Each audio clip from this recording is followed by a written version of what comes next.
Hello बच्चों, good evening. Commerce nation में आप सभी का स्वागत है। मैं आज आप लोगों के लिए क्या लाई हूँ बच्चों? तो मैं आज आप लोगों के लिए इकोनॉमिक्स के पीवाईक्यू लाई हूँ, जो कि आपके बहुत सारे स्टेट यूनिवर्सिटी के लिए क्या है तो काफी ज्यादा इम्पोर्टेंट है, जो कि आपके पढ़ाई में काफी ज्यादा आपको क्या करेगा, तो आपके पढ़ाई में आपको काफी ज्यादा हेल्प प्रोवाइड करेगा। क्योंकि अगर आप पढ़ लिए हैं सारा कुछ, तो अब आपको रिवीजन की जरूरत है। और वो रिवीजन कहाँ से होगा बच्चों? तो वो आप जब ये पीवाईक्यू सॉल्व कीजिएगा तो उसका रिवीजन यहाँ से होगा। ओके, चलिए बढ़ते हैं हम लोग। देखिए, खनिज तेल खपत की दृष्टि से विश्व का दूसरा देश है फ्रांस, रूस, चीन, जापान। तो जो हमारे यहाँ खनिज तेल खपत होता है उसके लिए सबसे विश्व में सबसे दूसरा देश कौन सा है? कौन सा देश है बच्चों? तो ये आपका चीन है, जिसमें सबसे ज्यादा क्या होता है तो खनिज की खपत की जाती है। ब्लैक रिवॉल्यूशन का संबंध है कृष्णा पिंड से, खनिज तेल उत्पादक से, खाद्य तेल उत्पादक से, या उर्वरक उत्पादक से। तो जो आपके हमारे यहाँ ब्लैक रिवॉल्यूशन हुआ था वो किस चीज से रिलेटेड है? तो खनिज तेल उत्पादक से रिलेटेड है। फिर हाइड्रोकार्बन विभाजन 2025 संबंधित है। जो हाइड्रोकार्बन विभाजन है वो किस चीज से संबंधित है बच्चों? तो वह संबंधित आपका पेट्रोलियम उत्पादक के संरक्षण से है, यूरोप प्रथम तथा द्वितीय वाहन से है, या ग्रीन हाउस प्रभाव से है, या इनमें से कोई नहीं। तो जो आपका ये है वो पेट्रोलियम उत्पादक के संग्रहण से है। विश्व में कोयला उत्पादक में अग्रणी देश कौन सा है? मतलब विश्व में सबसे फर्स्ट कोयला, सबसे ज्यादा कोयला कहाँ में उत्पादन किया जाता है? चीन में, फिर आपका सराउ में, फिर भारत में, या रूस में? तो आपका चीन में सबसे ज्यादा कोयला की उत्पादकता होती है। नेक्स्ट, देश के व्यवसायी ऊर्जा खपत में कोयले का योगदान है 55%, 67%, 73% या 80%। तो कितना परसेंट योगदान है बच्चों? तो हमारे यहाँ 67% व्यवसाय में किसका? तो ऊर्जा खपत में कोयले का योगदान होता है। सीमेंट की उत्पादन किस राज्य में देश का प्रथम स्थान है? आंध्र प्रदेश, मध्य प्रदेश, राजस्थान या बिहार? तो कहाँ में हमारे यहाँ किस राज्य में सर्वप्रथम जो सीमेंट का उत्पादन किया गया था बच्चों? तो ये हमारे यहाँ कब किया गया था? तो ये हमारे यहाँ राजस्थान में किया गया था।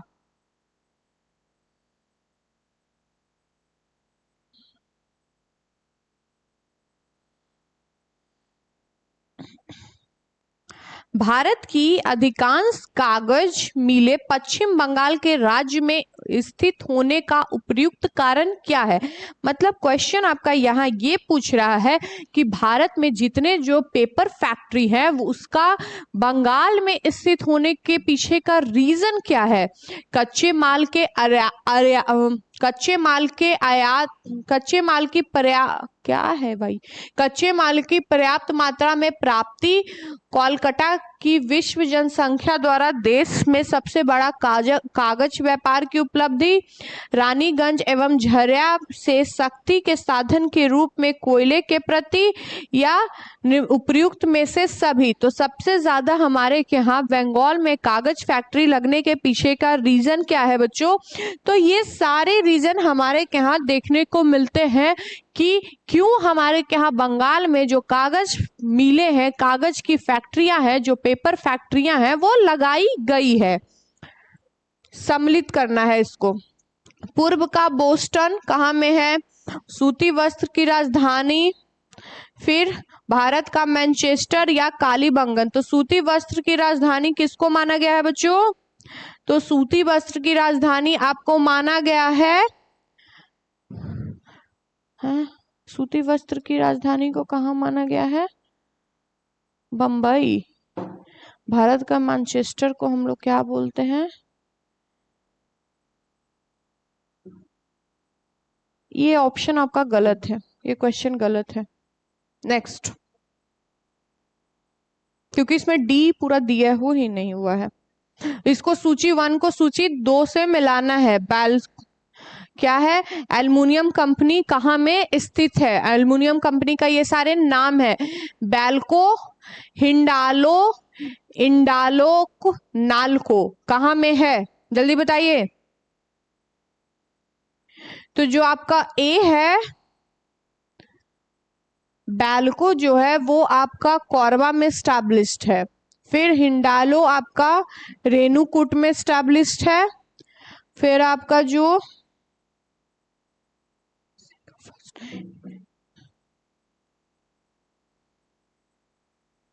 क्लियर है?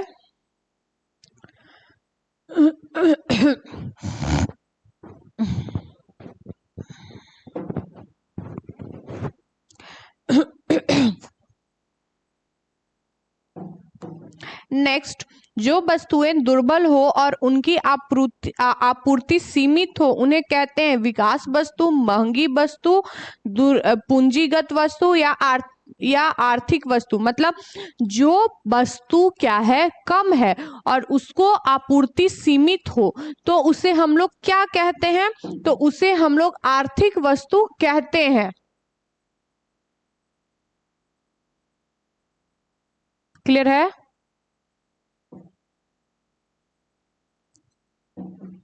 सुनिश्चित लागत का अर्थ, सुनिश्चित लागत का अर्थ अल्पावधि के लिए की गई अदायगियां, अल्पावधि के लिए की गई अदायगियां, दीर्घावधि के लिए की गई अदायगियां या नियम और परिमित लागत पर की गई अदायगियां या उत्पादक साधनों पर की गई अदायगियां। क्या होगा? तो ऑप्शन डी इज करेक्ट।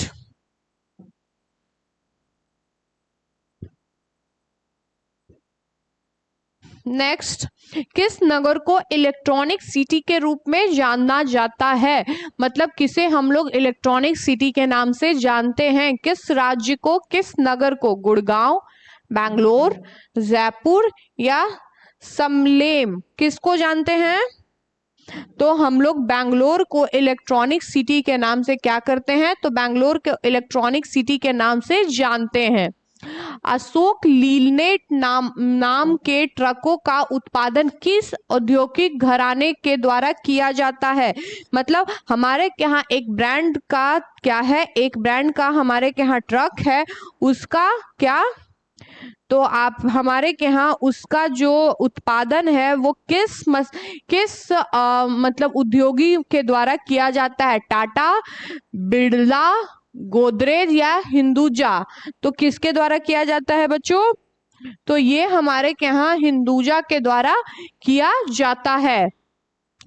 अर्थतंत्र में ज्ञान, तकनीकी कुशलता, शिक्षा आदि को माना जाता है सामाजिक बंधी पूंजी, मानव पूंजी, मूर्त भौतिक पूंजी या कार्यशील पूंजी? तो किसे माना जाता है? जल्दी बताइए। मानव पूंजी को माना जाता है। नेक्स्ट, भारत के प्रथम प्रधानमंत्री जवाहरलाल नेहरू ने किस आधुनिक भारत की मंदिर की उपमा प्रदान की है? लौह इस्पात उत्पादक इकाइयों की विशालकाय नदी घाटी परियोजनाओं को, प्राचीन काल के मंदिर के आधुनिक रूपों को, देश के महापुरुषों के समाधि को?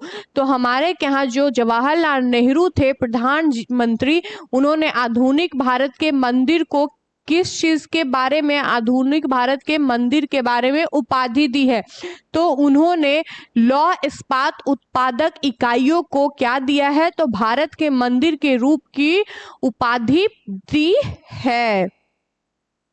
नेक्स्ट, कितने सिंचाई कमान क्षेत्र वाली परियोजना को वृहद सिंचाई परियोजना के रूप में वर्गीकृत किया गया है।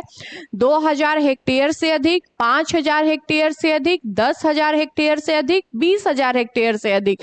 तो हमारे यहाँ जो सिंचाई मापन क्षेत्र वाले परियोजना के द्वारा हमारे यहाँ 10,000 हेक्टेयर से अधिक को क्या किया जाता है, तो वर्गीकृत किया जाता है कि इसको सिंचाई परियोजना के द्वारा इसको अंदर में रखना है।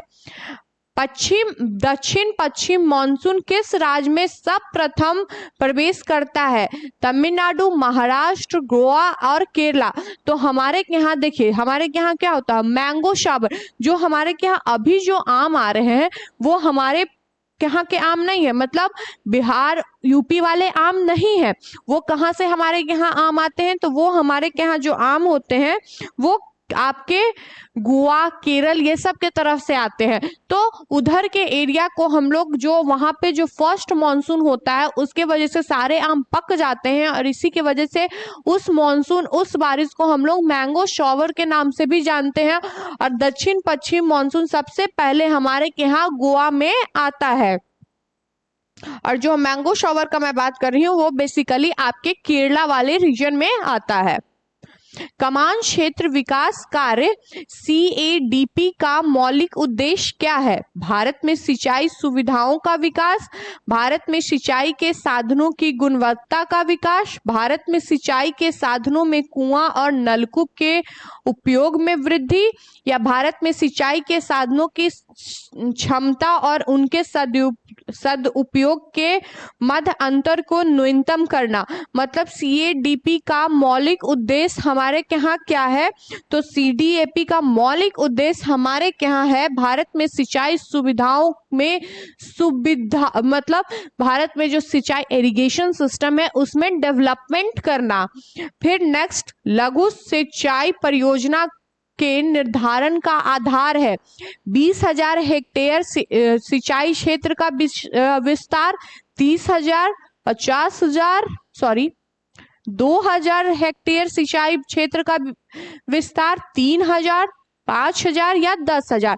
तो हमारे यहाँ जो लघु परियोजना मतलब लघु इरिगेशन परियोजना है उसके तहत कितने हेक्टेयर की सिंचाई हम लोग कर सकते हैं, तो हम लोग कर सकते हैं 2,000 हेक्टेयर सिंचाई क्षेत्र का विस्तार कर सकते हैं।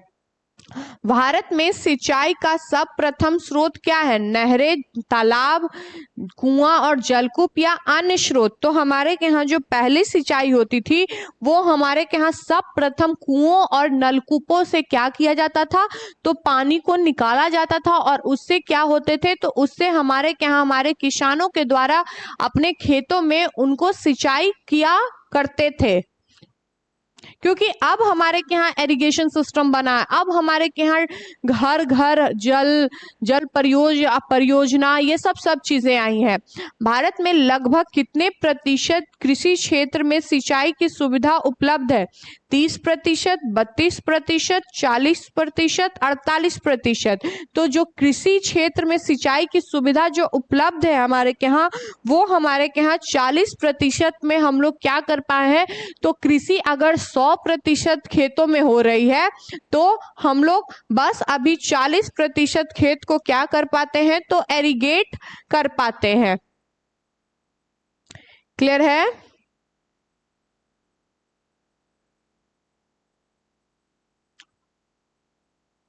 पंजाब में प्रति व्यक्ति दूध की दैनिक उपलब्धता क्या है? मतलब पंजाब के लोग दूध को काफी ज्यादा पीते हैं in the compare of other state of India. तो वहां के प्रति व्यक्ति के दूध का ग्राम कितना है? 640 ग्राम, 750 ग्राम, 800 ग्राम, 900 ग्राम। तो कितना है बच्चों? तो ये 750 ग्राम होता है। गहन कृषि जिला कार्य IADP कब आरंभ किया गया? तो 1961 से 61 के बीच में, या फिर 1964 से 65 के बीच में, 1966 से 67 के बीच में, या 1970 से 71 के बीच में। तो गहन कृषि जिला कार्यक्रम जो था वो हमारे यहाँ शुरू किया गया था 1970 से 71 के बीच में। नई राष्ट्रीय कृषि नीति का वर्णन इंद्रधनुष क्रांति के रूप में किया गया। इसमें सम्मिलित किया गया हरित क्रांति, श्वेत क्रांति, खनन श्रृंखला क्रांति या उपयुक्त सभी। तो हमारे के यहाँ जो क्रांति हुई थी कौन सी? इंद्रधनुष क्रांति। इसमें सारे क्रांति को क्या कर लिया गया? तो सम्मिलित कर गया। हरित क्रांति हो गया, श्वेत क्रांति हो गया या ब्लैक रिवॉल्यूशन हो गया। इसमें जो इंद्रधनुष क्रांति थी इसमें कितने कलर होते हैं? तो 7 कलर होते हैं। और बेसिकली हमारे के यहाँ green revolution, white revolution, yellow revolution, black revolution यही सब हो रहा था। तो इसीलिए इंद्रधनुष क्रांति मतलब रेनबो रेवोल्यूशन के तहत ये सारे क्रांति को क्या कर लिया गया? तो हम अंदर में सम्मिलित कर लिया गया। क्लियर है?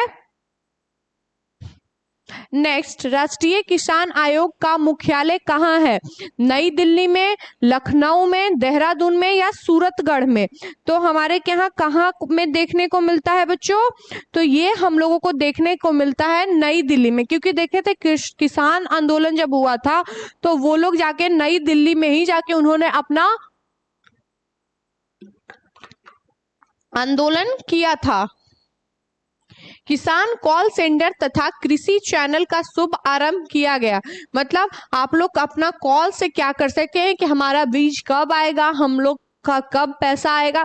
और जो कृषि चैनल है उसका शुभ आरंभ हमारे यहाँ किस वर्ष किया गया? जनवरी 2001, 2002, 2003। तो इसका जो हमारे यहाँ शुभ आरंभ था वो जनवरी 2004 में किया गया फॉर द फार्मर्स। दीर्घकालीन कृषि ऋण किस अवधि के लिए प्रदत्त किया जाता है?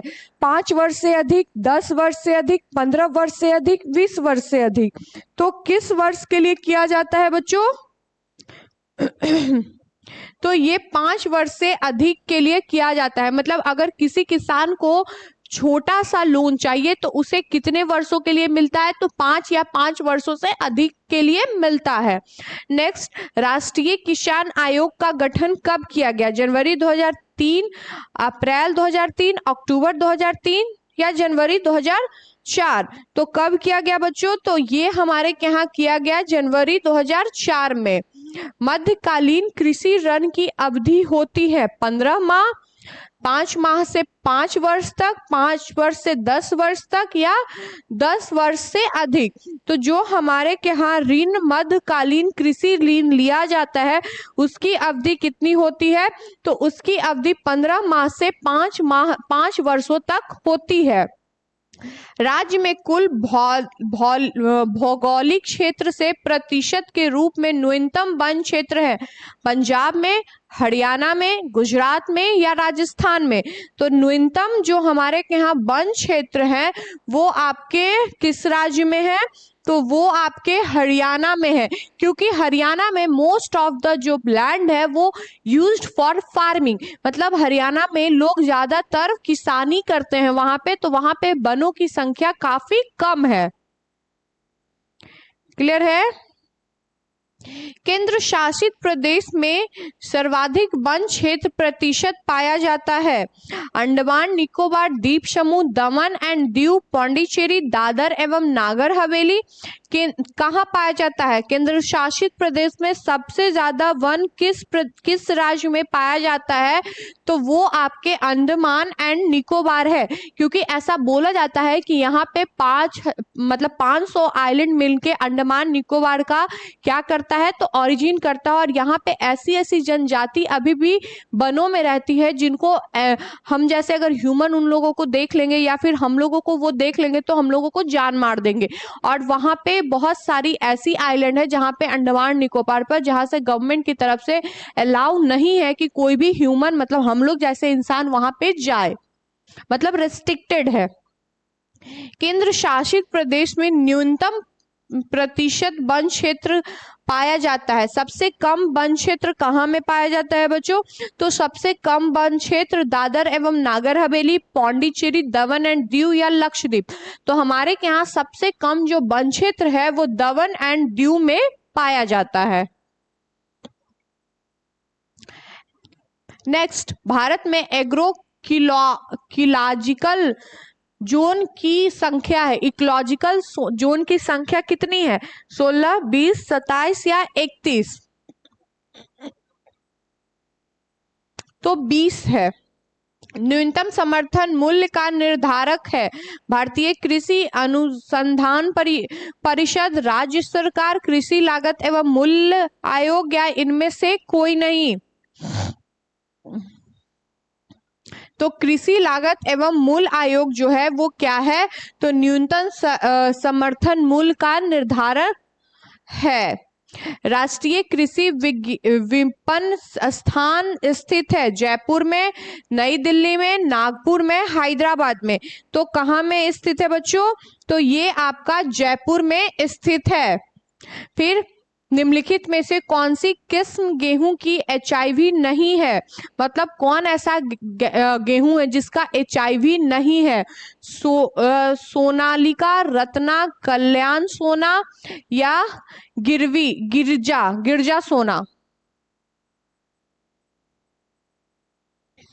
तो रत्ना जो है उसकी किस्म गेहूं की HIV नहीं है, तो रत्ना गेहूं की HIV नहीं है। राष्ट्रीय कृषि बीमा योजना किस वर्ष लागू की गई है, 1997 से 1998, 1998 से 1999, 1999 से 2000, 2001, 2000 से लेके 2001 तक। तो किस वर्ष लागू की गई है, जल्दी बताइए। तो ये आपका 1999 से 2000 वर्ष में लागू की गई है। खाद्य एवं कृषि संगठन FAO का मुख्यालय स्थित है न्यूयॉर्क, पेरिस में, जिनेवा में या रोम में। तो कहाँ में स्थित है बच्चों, तो ये हमारा रोम में स्थित है। भारतीय रेलवे का सर्वाधिक राजस्व किससे प्राप्त होता है, यात्री किराए से, माल ढुलाई से, पथकार से या यात्री कार से।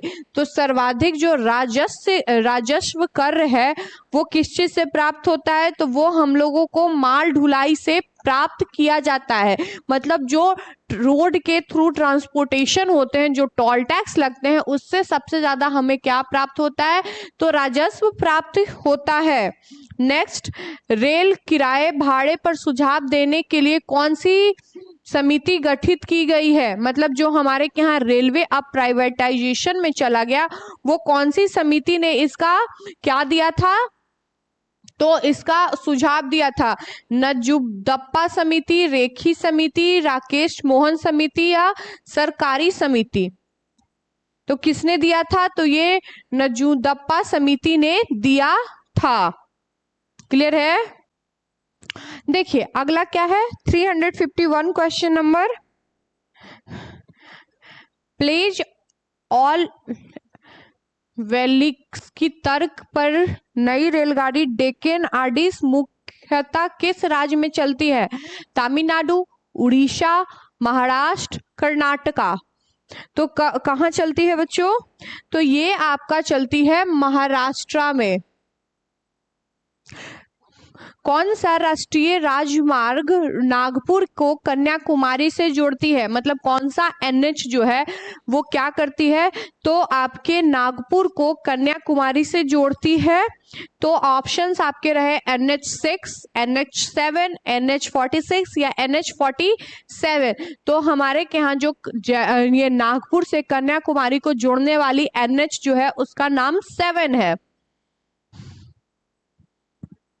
नेक्स्ट,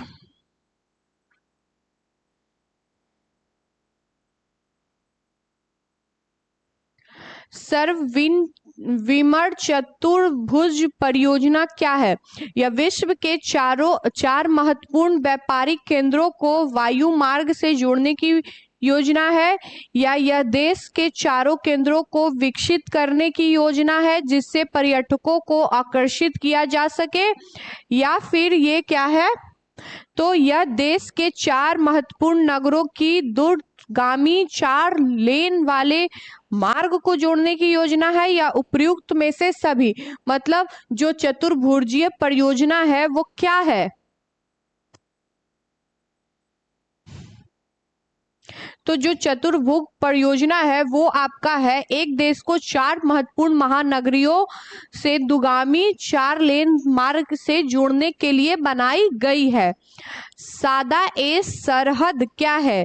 सीमावर्तीय राष्ट्रीय राजमार्ग, अंतरराष्ट्रीय सीमा, भारत बांग्लादेश बस सेवा, भारत पाकिस्तान बस सेवा। तो क्या है, जल्दी बताइए।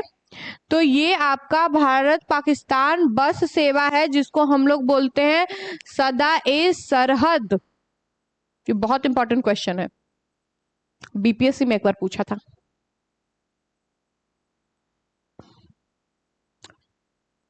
प्रत्येक वित्तीय वर्ष में ही व्यय के प्रत्येक मद का नया मूल्यांकन करके बजट बनाना कहलाता है। फॉरकास्टेड बजट, डेफिसिट बजट, जीरा ब्रांड बजट या फ्रेश बजटिंग क्या कहलाता है? तो ये आपका जीरा बेस्ड बजट कहलाता है। शून्य आधारित बजट का क्या अर्थ है?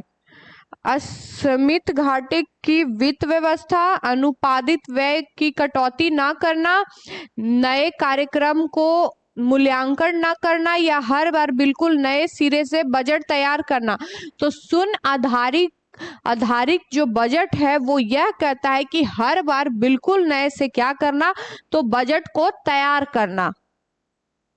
भारत में शून्य आधारित बजट प्रणाली कब अस्तित्व में आई? चौथी पंचवर्षीय योजना, छठी पंचवर्षीय योजना, सातवीं पंचवर्षीय योजना या नौवीं पंचवर्षीय योजना। तो ये कब आई आपके बच्चे? तो ये आपका कब आई, जल्दी बताइए। तो ये आपके सातवीं पंचवर्षीय योजना में आई कि शून्य बजट मतलब दोबारा फिर से, मतलब कोई भी चीजें पुराना नहीं होगा, हर चीज नया होगा। तो ये हमारे के यहाँ सातवीं पंचवर्षीय योजना में आई। भारत में सर्वप्रथम किस राज्य में शून्य आधारित बजट तकनीकी को अपनाया गया? तमिलनाडु, आंध्र प्रदेश, कर्नाटक, केरला। तो सर्वप्रथम जो शून्य आधारित बजट प्रणाली है वो हमारे यहाँ केरला में अपनाया गया। संघराउ ने शून्य बजट आधारित तकनीकी को सर्वप्रथम कब अपनाया? 1877 में, 1917 में, 1967 में या 1977 में? तो इसको कब अपनाया गया बच्चों? तो इसको अपनाया गया 1977 ईस्वी में। पंचवर्षीय योजना के इतिहास में भारत की सर्वाधिक असफल योजना किससे माना जाता है? द्वितीय योजना, तृतीय योजना, चौथी योजना या पांचवी योजना? तो जो हमारे यहाँ पंचवर्षीय योजना जो थी, जो असफल योजना के रूप में हम लोगों ने उसको क्या किया, तो वो जो योजना थी वो उतनी सफल नहीं हो पाई। इसको कैमी योजना के रूप में हम लोग मानते हैं। मतलब कौन सी योजना में ये आता है? तो ये तृतीय योजना में, मतलब हमारे यहाँ जो पंचवर्षीय योजना बना था वो थर्ड टाइम जो था वो क्या हो गया था, तो असफल माना गया था। भारत सहायता क्लब की स्थापना किस वर्ष योजना अवधि में के दौरान की गई? किस वर्ष की योजना अवधि के दौरान की गई बच्चों? द्वितीय, तृतीय, चतुर्थ, पश्चिमी। तो ये आपके द्वितीय योजना अवधि के दौरान किया गया।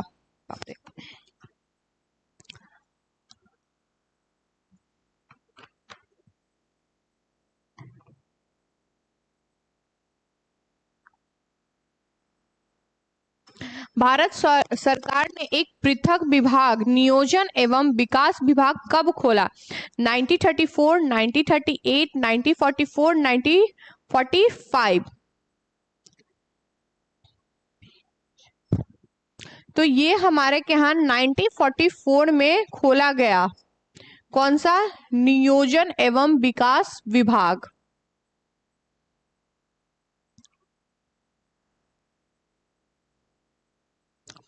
राष्ट्रीय विकास परिषद का प्रधान सचिव होता है वित्त मंत्रालय का सचिव, योजना आयोग का सचिव, लोकसभा का महासचिव, योजना आयोग का योजना आयोग का उपाध्यक्ष?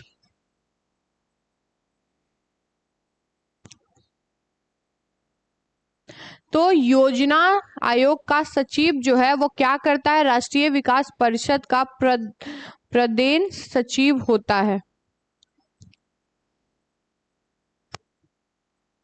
क्लियर है बच्चों? नेक्स्ट, राष्ट्रीय विकास परिषद में शामिल नहीं है। तो जो हमारे के यहाँ राष्ट्रीय विकास परिषद जो बनाया गया है, नेशनल डेवलपमेंट डिपार्टमेंट, उसमें क्या सम्मिलित नहीं है? राज्यों के मुख्यमंत्री, योजना आयोग के सदस्य, वित्त आयोग के सदस्य या प्रधानमंत्री। तो कौन हमारे के यहाँ सम्मिलित नहीं है? तो हमारे के यहाँ वित्त आयोग के सदस्य सम्मिलित नहीं है। सॉरी बच्चों। राष्ट्रीय विकास परिषद संबंध है राज्य योजना को लागू करने से, भारत में मुख्य विकास योजना के मूल्यांकन तथा अनुमोदन करने से, पंचवर्षीय योजना के अनुमोदन करने से या सामुदायिक विकास कार्यक्रमों को लागू करने से। तो पंचवर्षीय योजना के अनुमोदन करने से। क्लियर है?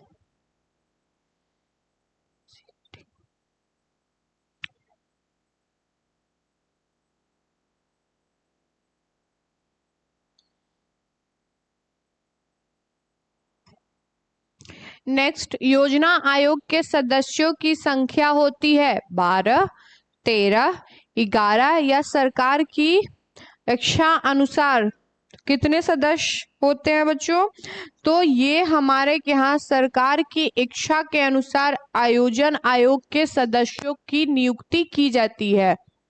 मतलब अगर सरकार को मन है कि 2 लोग रहेंगे तो 2 ही रहेंगे, अगर उनको मन है 10 लोग रहेंगे तो 10 लोग रहेंगे। नेक्स्ट, 11वीं पंचवर्षीय योजना की अवधि में रोजगार के कितने नए अवसर सृजित करने का लक्ष्य निर्धारित किया गया है? 4 करोड़, 5 करोड़, 7 करोड़ या 10 करोड़। तो जो 11वीं पंचवर्षीय योजना थी उसमें रोजगार के लिए कितना पैसा क्या किया गया था? तो सुनिश्चित या निर्धारित किया गया था। तो ये आपका 7 करोड़ रुपए सिर्फ एजुकेशन पे खर्च करने के लिए किया गया था, सॉरी इस पे रोजगार पे, जॉब पे। 11वीं पंचवर्षीय योजना के दौरान कृषि क्षेत्र के लिए योजना आयोग ने कितनी प्रतिशत की औसत विकास दर का लक्ष्य रखा? 2.6%, 3.1%, 3.5% या 4.1%। तो जो हमारे यहाँ 11वीं पंचवर्षीय योजना थी उसमें कृषि क्षेत्र के लिए आयोजन आयोग ने कितना 4.1% क्या रखा? तो लक्ष्य को रखा। फ्लाइंग एट द पुअर पुस्तक के लेखक कौन है? एडम स्मिथ, बीएन मिन्हा, पुंग या किंग्स? तो बीएन मिन्हास जो हैं वो इस पुस्तक के क्या हैं? तो आपके फ्लाइंग डेड द पुअर के लेखक है।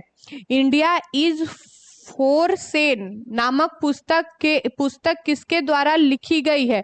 इंडिया इज फॉर सेल जो पुस्तक है वो किसके द्वारा लिखी गई है? ऑप्शन आपके विक्रम सेठ, खुशवंत सिंह, शोभा डे या चित्र सुब्रह्मण्य। तो ये चित्रा सुब्रह्मण्य के द्वारा क्या किया गया है? तो लिखा गया है। पॉलिटिक्स ऑफ चरखा नामक पुस्तक किसके द्वारा लिखा गया है? जो पॉलिटिक्स ऑफ चरखा है वो पुस्तक किसके द्वारा लिखा गया है बच्चों?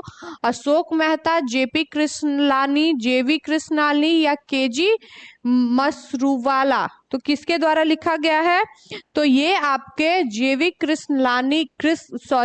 कृपलानी के द्वारा क्या लिखा गया है? तो आपका जो पॉलिटिक्स ऑफ चरखा नामक पुस्तक है वो जेवी कृष्णलानी के द्वारा लिखा गया है। भारत के लिए नियोजित अर्थव्यवस्था पुस्तक के लेखक है। जो भारत में क्या है? तो अर्थव्यवस्था की जो पुस्तक है उसके लेखक आपके कौन है? दादा भाई नौरोजी, सर एम सवर्या, मनमोहन सिंह या के एम मुंशी? तो जो आपके भारत के लिए नियोजित अर्थव्यवस्था के पुस्तक के रचयिता आपके के एम मुंशी जी हैं।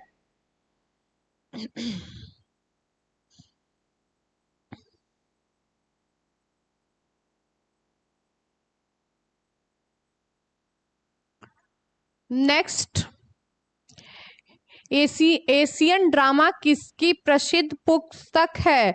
जो आपकी एशियन ड्रामा है वो किसकी प्रसिद्ध पुस्तकों में से एक है? बी ए मिंसा, जेपी किंडसा, गुनलर मिडल या डेविस रिकॉर्ड? तो ये जो आपका है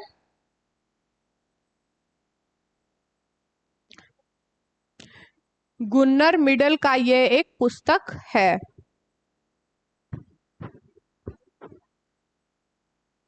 नेक्स्ट, निम्नलिखित में से कौन सी पुस्तक अमर्त्य सेना द्वारा नहीं लिखी गई है? कौन सी पुस्तक अमर्त्य सेना द्वारा नहीं लिखी गई है? तो ये आपका दी ट्रॉफी ऑफ मार्केट इकोनॉमिक्स जो है वो नहीं लिखी गई है, बाकी सारे लिखे गए।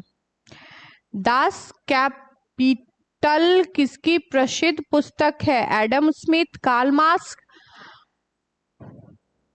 गुनर मिडल या सोफेन अस्ताबली? तो ये जो आपके दास कैपिटल है वो कार्ल मार्क्स का पुस्तक है।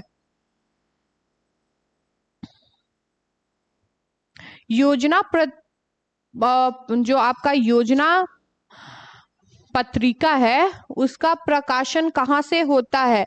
मानव संसाधन विकास मंत्रालय से, सूचना एवं प्रसारण मंत्रालय द्वारा, प्रकाशन विभाग द्वारा या इनमें से कोई नहीं? तो इसका जो प्रकाशन था वो सूचना एवं प्रसार मंत्रालय के द्वारा डायरेक्टली किया जाता था। जो योजना पत्रिका थी उसका सकल घरेलू उत्पादक जो आपका जीडीपी है का लगभग कितना प्रतिशत भारत के शिक्षा के ऊपर व्यय किया गया है? मतलब जीडीपी कितना इम्पोज किया गया है हमारे यहाँ किस पे? तो शिक्षा के ऊपर 2%, 2.5%, 3% या 3.5%। तो शिक्षा के ऊपर जो हमारे यहाँ इम्पोज किया गया है वो 3.5% किया गया है। निम्नलिखित में से किस देश में विनिमय क्षेत्र में भारत में सर्वाधिक निवेश किया है? ब्रिटेन, अमेरिका, मॉरिशस या जापान? तो ये आपका मॉरिशस में निवेश सबसे ज्यादा हमारे किस देश में भिन्न क्षेत्रों से भारत में सर्वाधिक निवेश हुए हैं? तो हमारे यहाँ मॉरिशस से सबसे ज्यादा क्या हुआ है? तो निवेश हुए हैं। क्लियर है बच्चों?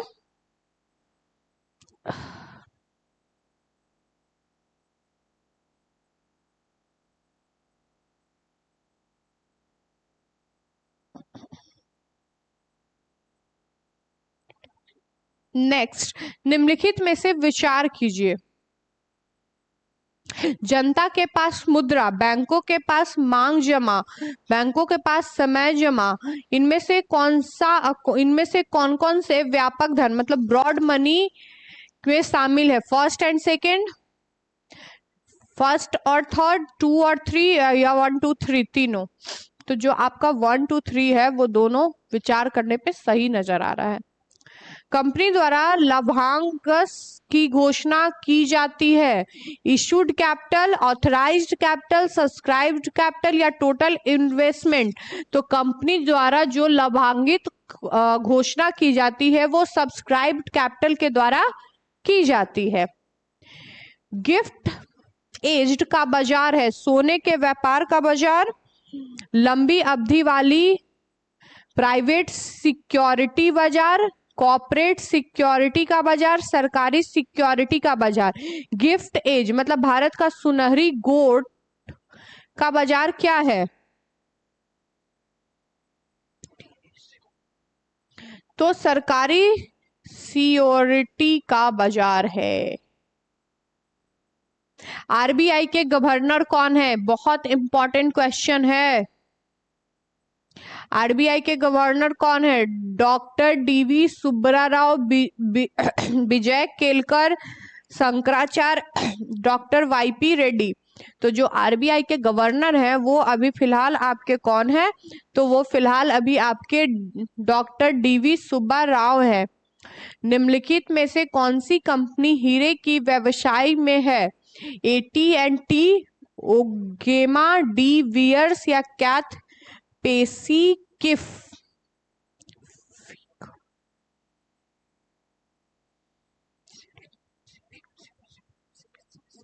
तो आपका डीवीएस जो है वो किसके व्यापार में है? तो हीरे के व्यवसाय में है। हिंदू वृद्धि दर किस दर से संबंधित है? प्रति व्यक्ति आय, राष्ट्रीय आय, जनसंख्या या साक्षरता? तो जो ग्रोथ रेट है वो आपका राष्ट्रीय आय से क्या है? संबंधित है। मतलब नेशनल इनकम कहीं ना कहीं आपका किस चीज पे डिपेंड करता है? तो वो आपके ग्रोथ रेट पे भी डिपेंड करता है। फर्स्ट बी, बीसा का संबंध किस देश से है? ब्रिटेन, अमेरिका, ऑस्ट्रेलिया या जर्मनी? तो ये हमारा अमेरिका से संबंधित है। रायमंड रेल गलियारा निम्नलिखित में से किससे संबंधित है? द्रुतगामी एक्सप्रेस गाड़ी के परिचालन हेतु पृथक रेल लाइन बिछाने से, माल यातायात गलियारा विकास से, डायमंड हार्बर परियोजना से, या उपयुक्त में से कोई नहीं? क्या है बच्चों? तो ये आपका माल यातायात गलियारा विकास से रिलेटेड है।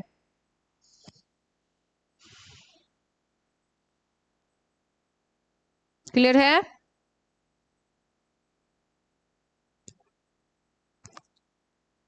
नेक्स्ट, 30 सितंबर 2010 तक कितने किसानों को किसान क्रेडिट कार्ड जारी किए गए हैं? मतलब 30 सितंबर 2010 तक कितने किसानों को किसान क्रेडिट कार्ड दिए गए हैं? 970.64 लाख, 578 लाख, 278 लाख या 178 लाख? कितने लोगों को दिया गया है बच्चों? तो 970.64 लाख को क्या दिया गया है? तो किसान कार्ड जारी कर दिए गए हैं। 2011 की जनगणना के अनुसार भारत की जनसंख्या विश्व की जनसंख्या का लगभग कितने प्रतिशत है? 14.7%, 50.7%, 16.7% या 17.7%? तो भारत की जनसंख्या विश्व की जनसंख्या के लगभग 16.7% है। वर्ष 2011-12 के बजट के न्यूनतम वैकल्पिक कर मैट की दर कितनी दी गई है? 12%, 15%, 16% या 18.5%? कितनी दी गई है बच्चों?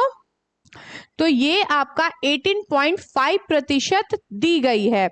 भारत में यात्री यातायात में सड़क यातायात का भाग लगभग कितना है? 20%, 40%, 60% या 80%? कितना है? तो ये हमारा ये यात्री यातायात में सड़क यातायात का जो भाग है वो आपका दिया गया है 80%।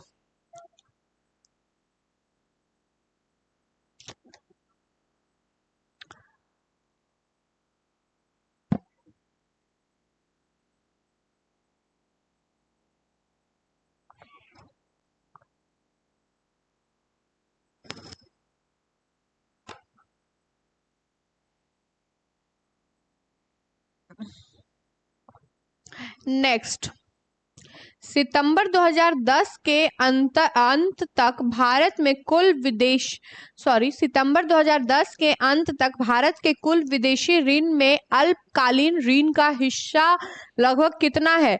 26.0%, 36.0%, 20.0% या 15.0%? कितना प्रतिशत है बच्चों?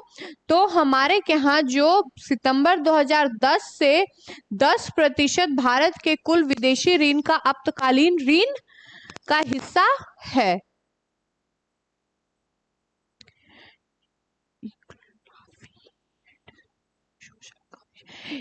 इकोनॉमिक एवं social commission for Asian and Pacific का मुख्यालय कहाँ है? सिंगापुर, बैंकॉक, मलीना या क्वालालंपुर? कहाँ है बच्चों?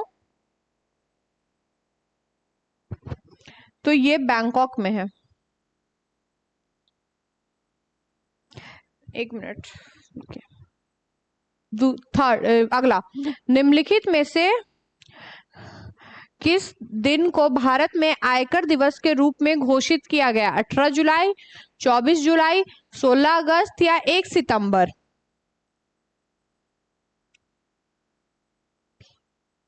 तो 24 जुलाई को हमारे यहाँ आयकर दिवस के रूप में मनाया जाता है। एशियाई विकास बैंक ने भारत को किस नगर को अपना रेसिडेंशियल ऑफिस खोला है? मतलब जो एशिया रिजर्व बैंक है, जो एशिया डेवलपमेंट बैंक है, उसने भारत में किस राज्य में या फिर किस नगर में अपना रेसिडेंशियल ऑफिस खोला है? नई दिल्ली, कोलकाता, मुंबई या बेंगलुरु? उन्होंने कहाँ में खोला है? तो उन्होंने नई दिल्ली में हमारे यहाँ रेसिडेंशियल ऑफिस को खोला है। नेक्स्ट, कर सुधारक समिति टैक्स रिफॉर्म कमेटी का अध्यक्षता किससे नियुक्त किया गया है? M S. Ahluwalia, K P. Narasimha, S. Janakiraman या राजा चैलैया? किसको किया गया है बच्चों? नामो वैसा है, राजा चैलैया को किया गया है।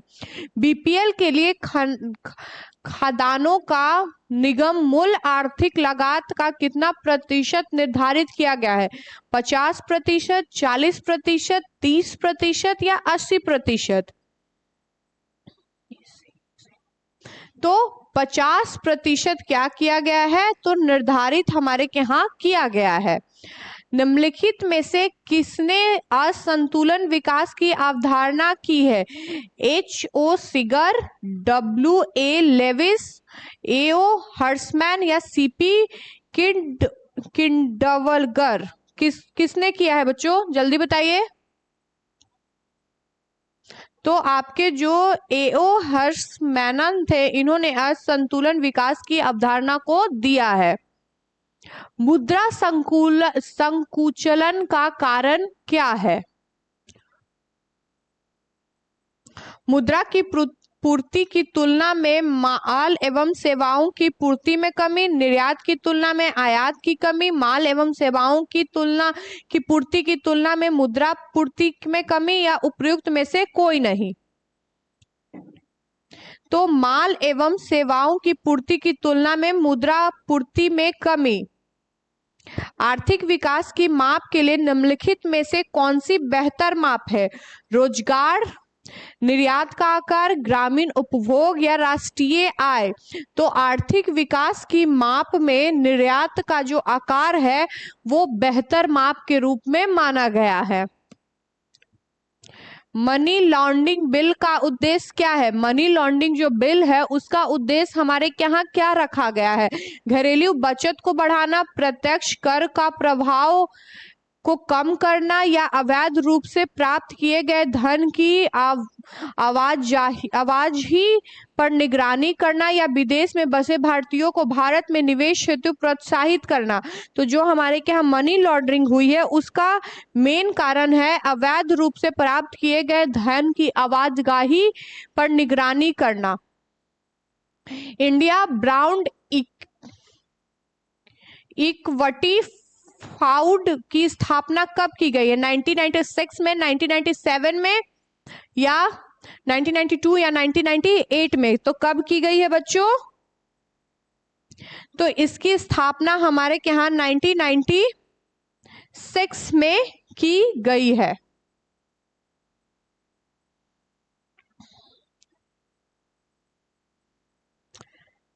अंतरराष्ट्रीय संस्था ट्रोपेरिस इंटरनेशनल की 2010 में जारी वार्षिक रिपोर्ट के अनुसार 179 राष्ट्रों की सूची में विश्व का भ्रष्टतम देश कौन सा है? भारत, चीन, पाकिस्तान या सोमालिया?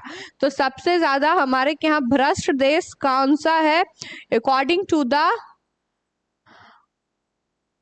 कौन सा है जल्दी बताइए। तो सोमालिया जो है वो सबसे भ्रष्ट देश है। सरकार ने किस तारीख को चरणबद्ध ढंग से सभी स्वर्ण आभूषण के लिए हाल्फ मार्क में अनिवार्य बनाने का फैसला लिया? 1 जनवरी 2009, 1 जनवरी 2010, 1 अप्रैल 2010, 1 जनवरी 2008? तो कब लिया बच्चों? तो इन्होंने 1 जनवरी 2008 को हॉलमार्क का अनिवार्य बनाने का फैसला लिया। 11वीं योजना 2007 से 12 के बीच में जो हुआ था, प्रस्तावित जीडीपी के प्रतिशत के रूप में कितनी रखी गई? 36.7%, 34.8%, 32.1% या 31.9%? कितनी रखी गई? तो ये 36.7% रखी गई। 12वीं पंचवर्षीय योजना की अवधि क्या है? 2010 से 15, 11 से 16, 11 से 17 या 11 से 15? तो जो हमारे यहाँ 12वीं पंचवर्षीय योजना है उसकी अवधि हमारे यहाँ 2011 से 17 रखा गया था। भारत में कर्मचारियों के महंगाई क्षेत्र में निर्धारण का आधार क्या है? राष्ट्रीय आय, उपभोक्ता मूल्य सूचकांक, जीवन स्तर या प्रति व्यक्ति आय? तो महंगाई का क्षेत्र भारत के कर्मचारियों का मूल आधार आपका उपभोक्ता मूल्य सूचकांक है। ब्रेक इवन बिंदु क्या है? वह स्थिति जब फर्म लाभ उठाती है, वह स्थिति जब फर्म से हानि हो रही है, या वह स्थिति जब फर्म को लाभ हो रहा है और ना हानि हो रहा है? इसका लाभ और हानि से कोई संबंध नहीं है। तो जो ब्रेक इवन है उसका हमारे यहाँ लाभ, जिस फर्म को लाभ हो रहा है और ना हानि हो रही है। जवाहरलाल नेहरू राष्ट्रीय सौर ऊर्जा मिशन के तहत 2022 में कितने मेगावाट सौर ऊर्जा क्षमता सृजन का लक्ष्य रखा गया है? तो 20,000 MV का लक्ष्य रखा गया है। कृषि क्षेत्र में ऋण प्रवाह का लक्ष्य 2011 से 12 के लिए कितना निर्धारित किया गया है? एकाधिकार एवं प्रतिबंधित व्यवहार आयोग MRTPC की अध्यक्षता वर्तमान में कौन है? भूपेंद्र कुमार राठी, CA राव, GN वाजपेयी या PK शर्मा? कौन है? तो आपके भूपेंद्र कुमार राठी हैं। क्लियर है बच्चों? तो ये आपका पूरा रहा 100 MCQs जो कि इकोनॉमिक्स के रहे, जो कि आपके सारे एग्जाम के लिए बहुत ज्यादा फ्रूटफुल और बेनिफिशियल है। बाकी ऐसे ही वीडियो के लिए हमारे कॉमर्स नेशन के साथ जुड़े रहिए। चैनल को लाइक कीजिए, सब्सक्राइब कीजिए। हैव अ गुड डे बच्चों, सी यू टुमारो।